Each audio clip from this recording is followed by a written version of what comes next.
kami untuk bertanya kepada pasangan calon nomor urut 2 Bapak Dharma Pongrekun dan Bapak Kun Wardana. Kami persilakan untuk maju ke depan pasangan calon nomor urut 1 dan 2.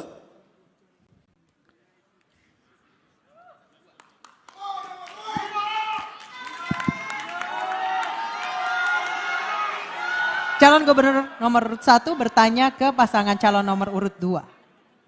Baik. Waktunya untuk bertanya 1 menit, silakan Bapak.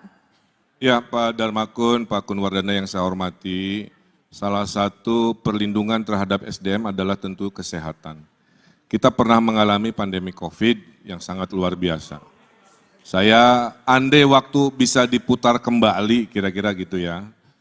Kira-kira apa yang bisa kita lakukan untuk lebih baik dalam menyelesaikan yang namanya pandemi, yang nauzubillah jangan sampai terulang lagi. Tapi andai kita waktu bisa berulang kembali seperti itu, kira-kira respon negara itu harus seperti apa dalam melindungi SDM? Karena banyak sekali korban dari yang namanya pandemi. Terima kasih, itu aja. Masih ada sisa waktu? Cukup. Cukup, baik. Dan kami persilakan kepada paslon nomor urut 2 untuk menjawab pertanyaan dari calon gubernur nomor urut 1. Kami persilahkan, waktunya 2 menit. Persoalan pandemi adalah persoalan isu kesehatan. Kita harus belajar melihat bukan yang tertulis tetapi yang tersirat. Saya punya pengalaman selama ini, baik pengalaman pendidikan, biasa melihat, selalu waspada dan melihat yang tersirat. Jadi kita harus waspada dari setiap isu yang ada. Apakah itu memang genuine atau merupakan infiltrasi asing untuk mengambil kedaulatan bangsa lewat isu kesehatan. Dan juga mengancam keselamatan masyarakat. Saya paham betul tentang pandemi ini. Pandemi ini adalah agenda terselubung dari asing untuk mengambil alih kedaulatan negara. Sehingga terlihat sekali begitu rapuhnya bangsa ini sampai harus mengikuti, istilahnya saja ikut. Kenapa bukan Taufik? Kenapa ngikutin COVID? Bahkan banyak dari antara kita yang tidak paham bahwa PCR yang dipakai selama ini boleh diuji, itu bukan untuk mengetes virus. Jadi itu hanya untuk mengecek asidosis. Dan kenapa harus dicolok-colok? Kenapa tidak ambil dari ludah? Kalau memang mau ngetes virus. Oleh sebab itu, seorang pemimpin masyarakat, terutama otonomi daerah DKI, harus memperjuangkan segala sesuatu untuk melindungi warganya. Jangan sampai gara-gara pandemi ekonomi hancur, dibiasakan online, UMKM hancur, dan kemudian rakyat ditakut-takuti. Bagaimana akan menuju ke kota global yang sejati kalau hati rakyatnya disakitin, pikirannya dirusak, dan badannya diracunin?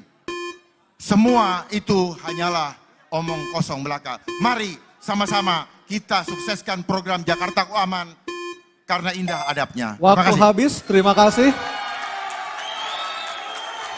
Mohon tenang hadirin. Kami persilakan calon gubernur dan atau calon wakil gubernur nomor urut 1 untuk menanggapi Bapak Ridwan Kamil atau Bapak Suswono. Kami persilakan, waktunya 1 menit. Ya, itulah pentingnya koordinasi antara pemerintah pusat dengan pemerintah provinsi atau kota kabupaten. Terjadi perbedaan pendapat itu biasa, ya. Kita perdebatkan di ruang-ruang yang sifatnya politik, ruang-ruang yang sifatnya bisa menginfokan bahwa ada perspektif lain mungkin dalam menyelesaikan sebuah permasalahan sekelas seepik yang namanya pandemi. Tapi ujung-ujungnya pemimpin kalau sudah mengambil keputusan di level pusat, maka yang namanya gubernur harus taat. Maka yang namanya bupati, wali kota harus taat, karena dalam pengelolaan krisis memang harus satu komando. Terjadi perbedaan dalam prosesnya, tapi ketika sudah diputuskan oleh pemimpin level presiden, tentulah serempak di bawah harus mengamankan dan menjalankan dan menyelesaikan permasalahan secara kolaborasi. Terima kasih. Baik, terima kasih. Kami silakan pasangan calon nomor urut 2 untuk merespon tanggapan dari pasangan calon nomor urut 1. Waktu Anda 1 menit. Oke, tenang dulu.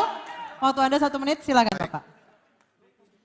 Solus populi suprema lex esto. Keselamatan rakyat adalah hukum tertinggi, bukan begitu Ibu Zuro? Oleh sebab itu, jangan adigium itu digunakan dengan cara yang terbalik.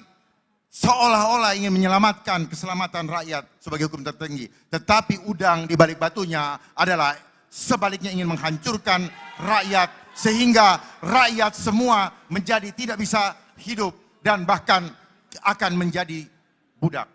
Saat ini kita ada dalam program ketiga yaitu control population. Di mana mereka ingin mengontrol kegiatan aktivitasnya dan ingin mengontrol jumlahnya.